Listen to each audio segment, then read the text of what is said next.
नमस्कार, मैं हूं गुलजार अहमद और आप देख रहे हैं जीटीवी भारत। वक्त हो चुका है खबरों का, आइए बढ़ते हैं आज की खास खबरों की ओर। सर, पोस्टल के माध्यम से जो वोटिंग हुई थी और जानकारी प्रत्याशियों को नहीं दी गई है और एट ए टाइम पे 8 तारीख को जारी किया गया है लेटर, क्या कहना चाहेंगे इसमें? देखिए, पूरा प्रकरण ऐसे है कि जैसे सरकारी कर्मचारी की जितनी भी ये वोटिंग होती है वो पोस्टल बैलेट के माध्यम से होती है। जी। तो इन्होंने क्या किया है कि जबकि सारी चाहे ईवीएम मशीन हो, पोस्टल बैलेट हो, सबको एक जगह निगरानी में रखना चाहिए था। जी। लेकिन ये प्रशासन ने बताया नहीं कि भैया 11 नंबर तहसील के कमरे में रखा हुआ है। सीधे सीधे जो हमें जानकारी मिली प्रत्याशी के तौर पर वो 8 मार्च को मिली कि आपके पोस्टल बैलेट तहसील में 11 नंबर कक्ष में है। जी।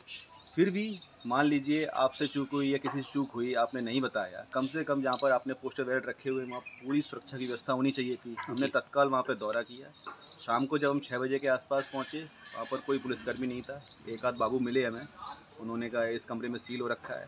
फिर हमने दोबारा से रात में दौरा किया 11 साढ़े 11 के आसपास। वहाँ जाके देखा कि भाई ना वहाँ पर कैमरे हैं, ना कैमरे की रिकॉर्डिंग है और हमें 8 मार्च को सूचना जारी पोस्टल बैलेट की। उसका मतलब है कि जो ये प्रशासन की आड़ में जो सब ये रहा होगा वो तो कांड हो चुका होगा। जी। तो जो 3,500 से 4,000 जो भविष्य की बात है किसी भी विधायक के लिए, वो उतना मैटर करता है विधानसभा चुनाव में।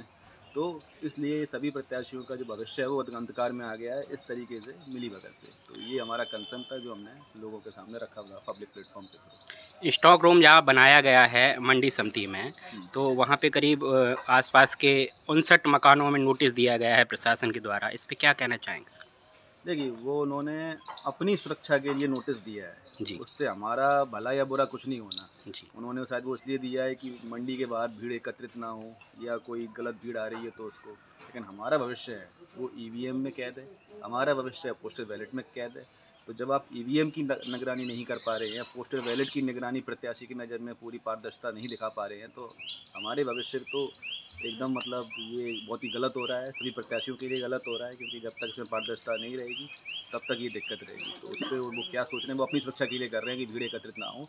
लेकिन हमारा जो भविष्य था पोस्टल बैलेट वाला वो अंधकार में है। तो वो हम चाहेंगे कि वो ऐसा क्यों नहीं हुआ, क्यों कैमरे की रिकॉर्डिंग में नहीं रहा वो 11 नंबर का कमरा तहसील वाला। तो हमें इससे ज़्यादा कंसर्न है। कल भी वहाँ पर मंडी परिषद में खाली बक्से आए थे, तो सपा और बसपा वाले वहाँ पे थे, उन्होंने ऐतराज़ जाहिर किया। तब एसडीएम ने सारे बक्से चेक कराए, वापस भेजे।